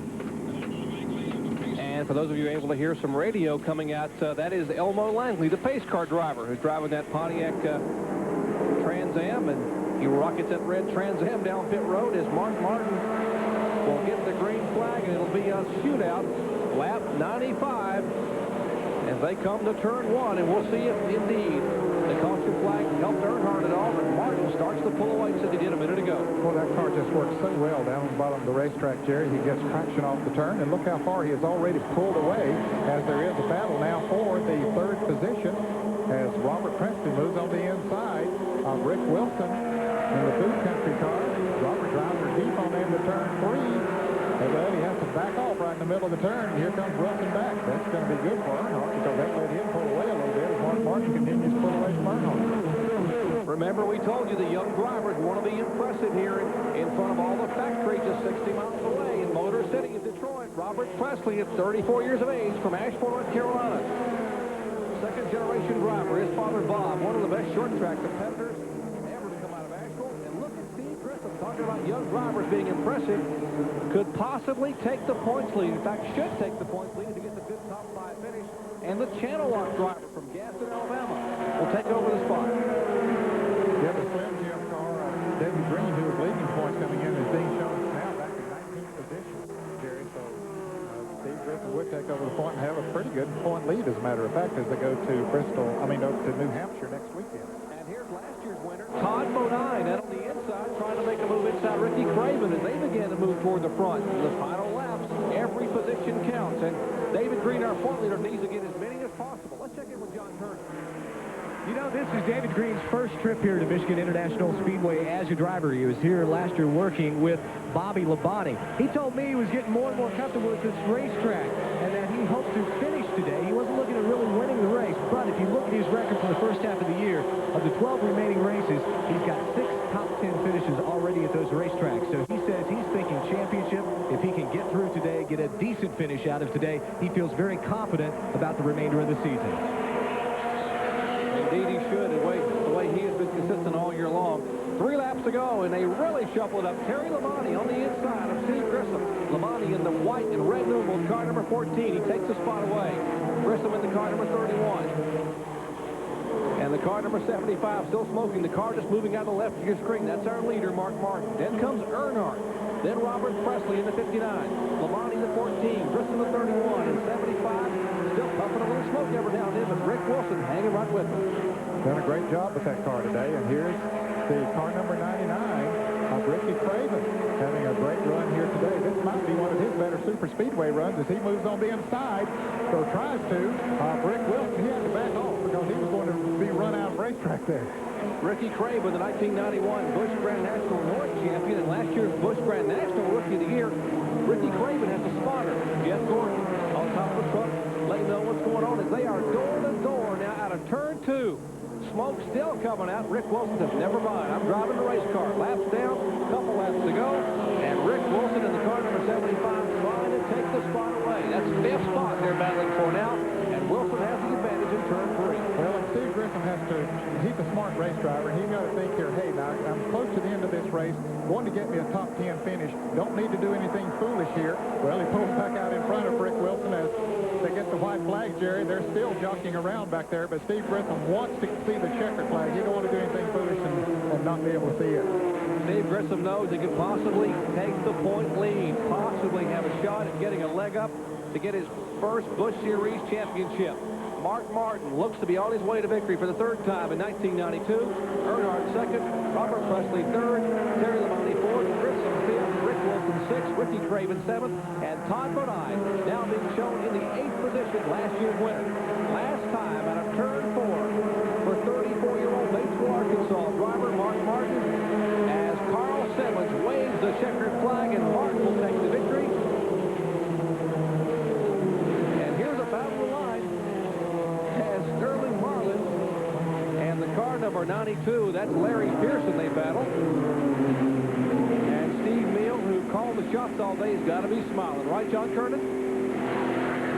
Yeah, not smiling a lot now, but that big smile when he crossed the finish line with that checkered flag. A great job for you guys. Looked like that call when you loosened the car up a little bit early on was the right thing to do because he just ran away. Yeah, this place gets tight. We were worried about being loose yesterday afternoon, but we were afraid we were going to be tight as the race went on. So we took a round and a half wedge out at about 24 laps in the race, and he said he's been good ever since. So we're happy to have won that one. We got more work to do on the Valvoline car now. Now, you guys won last week at Watkins Glen and Winston Cup. You win today. Since so many of you guys are involved in this effort, how much does the momentum carry over to into Sunday's race? Well, there's Valvoline guys here, Winn-Dixie guys, and Keystone guys. Everybody pitches in. It's one big team. So when one guy wins, we all win, and maybe it'll help both cars tomorrow. All right, thank you, Steve. Steve Meal, the crew chief for Mark Martin, is headed on his way to Victory Lane. And Mark Martin will be on his way to Victory Lane where John Colonel gets up. There you get a look at Mark Martin, the nice-looking young man from Arkansas, as he wheels the Winn-Dixie colors in and waves to the crowd as he comes down pit road, and some of the crews coming out to give him the high five. He'll make the right-hand turn to Victory Lane. Mark Martin led 92 of 100 laps. There were 5 lead changes, and the young man picks up win number 3 in Busch Series competition, trying to make it 2 in a row in Winston Cup tomorrow as he will wheel, as you heard Steve Mill, his crew chief, his car from the 12th starting spot.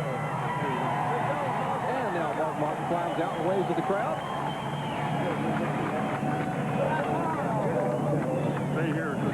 And let's go to Benny Parsons.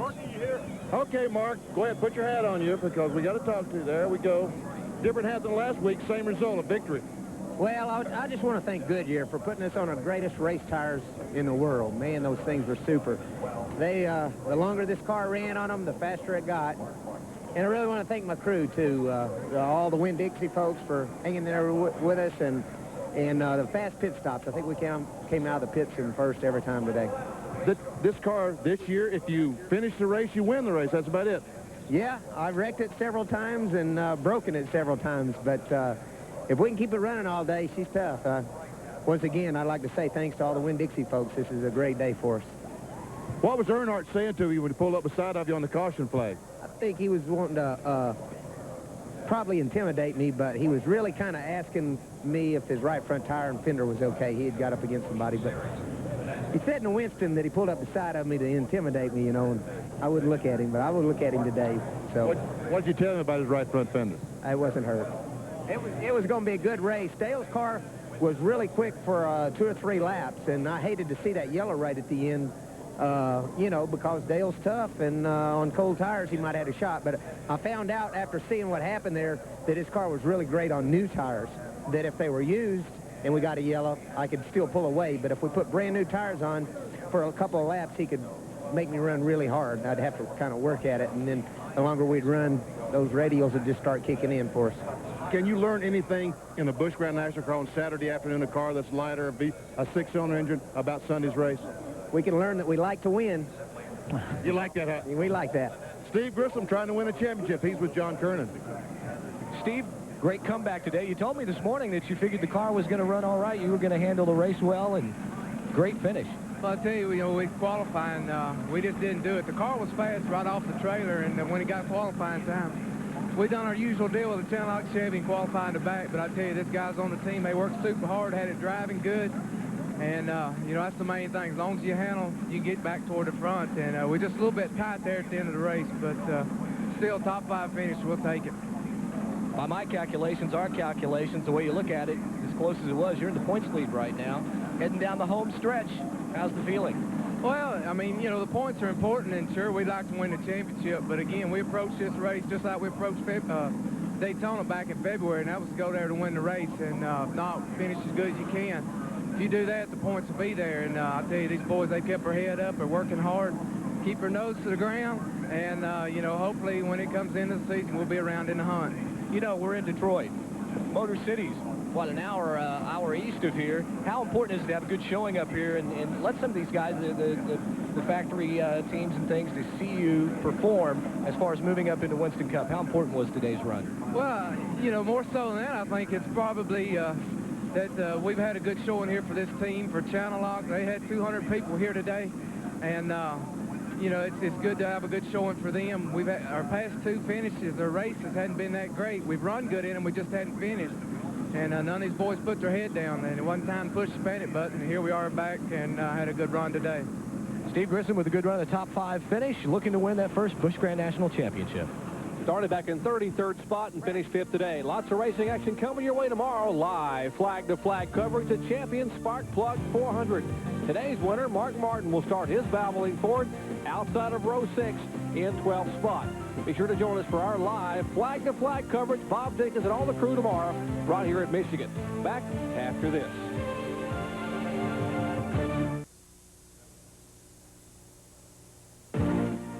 Our Speed World coverage has been brought to you by Allied Signals Autolite Spark Plugs, guaranteed for 2 years, no matter how far you go. By Haviland Formula 3 Motor Oil, add more life to your car. And by Suzuki, your Suzuki motorcycle and ATV dealer has the ride you've been waiting for and the financing to get it. And a nice car there in Victory Lane as they celebrate the Winn-Dixie crew down there. But let's check in with our Benny Parsons with another nice car. BP? Hey, guys, what do you think of this ride? This is a 1951 Ford. This car belongs to Jack Roush, and I'm telling you, it looks better, I'm sure, than the day it rolled off the assembly line. But this is the type of car that I learned to drive on. I was 11 years old in 1952. Used to sit on my dad's lap behind this great big steering wheel, going down those dirt roads in North Carolina. He'd let me steer. And he said, just keep it in the routes. That's all I had to do. And I tell you, this brings back so many memories, I'm almost threatened to. And guess what? No. The key's in it. Uh-oh, no. Somebody get him. Bye, see you guys. Oh, man, Jack Roush, wherever you are, buddy, you just lost the car.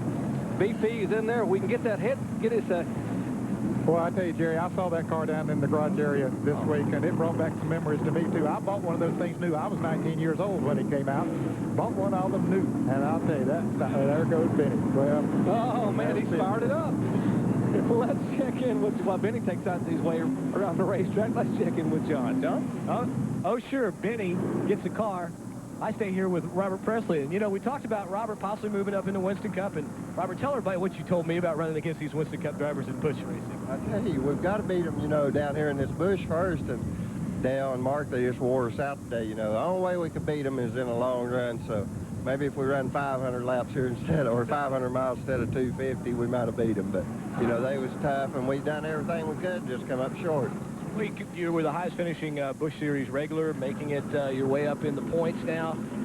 But Winston Cup next year, you mentioned for one car in particular. You know, can you comment on that? Are you going to be in Winston Cup next year? Well, we've talked to, you know, 5 or 6 teams, and we've got something pretty solid right now, and maybe in another week or 2 we can announce it. You know, we still like just a little bit of paperwork. Now, what about this points battle? You told me, I guess it was yesterday, we were talking that it is the most important thing right now, not going to Winston Cup? Yeah, you know, that's all I've got on my mind right now is winning this Busch Grand National Championship.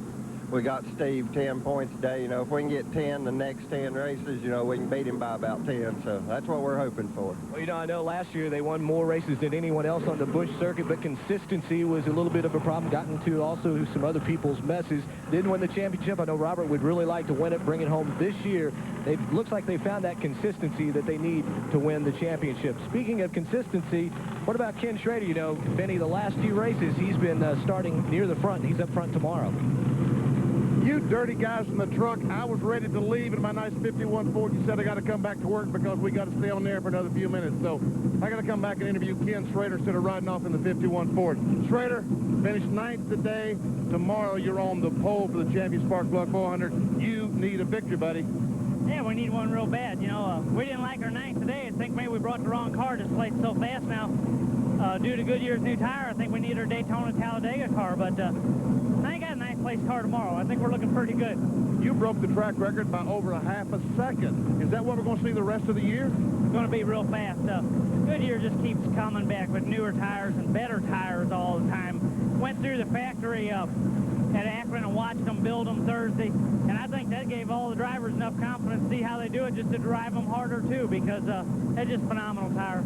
And they tell me that this tire is not only fast for one lap, but it's a very consistent tire, fast for an entire pit stop.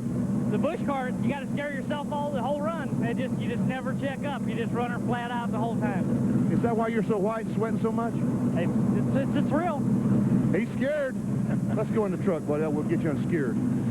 And Kenny Schrader's from Fenton, Missouri. We might mention a number of the drivers here. Kenny Wallace, Mike Wallace, some of the Busch Grand National drivers, some Winston Cup drivers, even some IndyCar drivers, Ned, are going to be making their way to St. Louis this Wednesday at Northwest Plaza. They're going to be signing autographs for the Flood Relief Fund to try to generate some revenue for the folks who have been decimated by that horrible flood there in the Midwest. And I know the number of the drivers who are from that area. Mike Wallace in particular said, please, if you get a chance to mention, we're going to be there at that mall. I believe you're going to head out, Ned, possibly.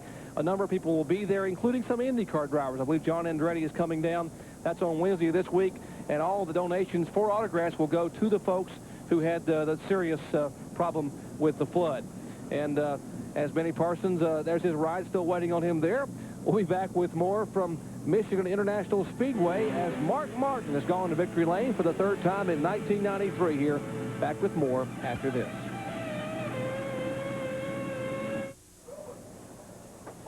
Back at Michigan International Speedway, action here in Victory Lane. But what about action tonight on the gridiron? NFL preseason, the LA Raiders take on the Super Bowl champion Dallas Cowboys, 8 p.m. Eastern time, and Mike Patrick and Joe Theismann will be on hand to bring you all the action. NFL preseason live right here on ESPN. And there's Mark Martin still being pictured, photographed there in Victory Lane, and right behind him they pulled a Valvoline Ford. That's the car he'll drive tomorrow. The crew pulled it there so he wouldn't have far to run for that final practice session as they're getting ready for that final session for Winston Cup. And speaking of Winston Cup, a driver who ran today and will run tomorrow is standing by with John Kernan. Jerry, it's been a very busy weekend for Todd Bodine, climbing in and out of the Busch car, climbing in and out of the Winston Cup car yet. Good finish today. Also starting 6th Ford tomorrow. That may have surprised some people. Did it surprise you? Yeah, it did. You know, the factory stars car was running great in practice, and we felt like we had a good shot at the top 20, and we were going to be happy with that, you know, getting a race the first day, and we just got a good lap. I didn't do anything different. The car ran great. It ran great off the truck, so we're looking forward to tomorrow. Today, we just a little bit short. You know, we handled real good. The car ran great. Fiddle Faddle, the Chevrolet was up. We got it up front. We started 17th, got it up to 8th there at the end. Just came up a little short. Didn't have enough for them Winston Cuppers today. Any pressure on you tomorrow? You going to lose any sleep tonight? I mean, you're starting so far up front. No, I'm going to sleep real good tonight. It's been busy. This is the first time I ever did double duty back and forth, and all day yesterday I was in a race car. Because if I wasn't practicing one, I was practicing the other. So we're really looking forward to tomorrow. I learned a lot today. I think it's going to help me tomorrow. I tell you what, as short as tomorrow's race is, and as much as he's been in a race car this weekend, it's going to seem like a cakewalk for Todd Bodine, Jerry. Need to go back to the room and have a little fiddle faddle for energy. And we'll take a look at our results today. Mark Martin, of course, winning it in dominating fashion. Earnhardt, Presley, Labonte, and Grissom in the top 5. And 6 through 10th, Rick Wilson, Ricky Craven, Todd Bodine, Ken Schrader, and Jack Sprague with a good run here today. Just missing a top 10 finish, Chuck Bound, former series champion. There's Larry Pearson, Sterling Marlin, Rodney Combs getting a good finish, and Harry Gant, who started 40. And 16th through 20th are Mike Wallace, Joe Bessie, David Bonnet finishing in the lead lap, and David Green, the point leader going in, but no longer the point leader, and Tom Petty. Ward Burton will lose some valuable points. He had trouble early on with a caution flag tagged the wall. He finishes in 25th spot. There's Tim Steele, who, driving the Davey Allison car, had contact with the wall, got a 28th place finish. Bill Elliott, who was a pole sitter, will finish back in 35th position. Tim Feeder with a rookie driver. Phil Parsons having trouble, engine problems. He will get a 40th place finish. And the ASA point leader, what a tough beginning he had in Busch Series competition. His car got airborne and rolled out of turn 2 to bring out the caution for the first time today. Our point standings, yes, Gaston, Alabama driver Steve Grissom takes over the point lead. David Green slides back to 2nd spot. Robert Presley is 3rd. Ward Burton is 4th. And Chuck Bound is 5th. There are 11 races remaining in Busch Series competition. We'll wrap it all up at Atlanta Motor Speedway on November 13th. But tomorrow, remember, right here, 12:30 p.m. Eastern Time, the 24th Annual Champion Sparkplug 400. Can Harry Gant pull it off again on gas mileage? Will the veteran go to victory lane? Once again, congratulations to Mark Martin, whose Winn-Dixie Ford Thunderbird was just awesome today. Martin led 92 of 100 laps here in the 2nd annual Detroit Gasket 200. For John Kernan and Benny Parsons and Ned Jarrett, I'm Jerry Punch, once again congratulating Batesville, Arkansas driver Mark Martin on his 3rd win of 1993. So long, everyone, from Michigan.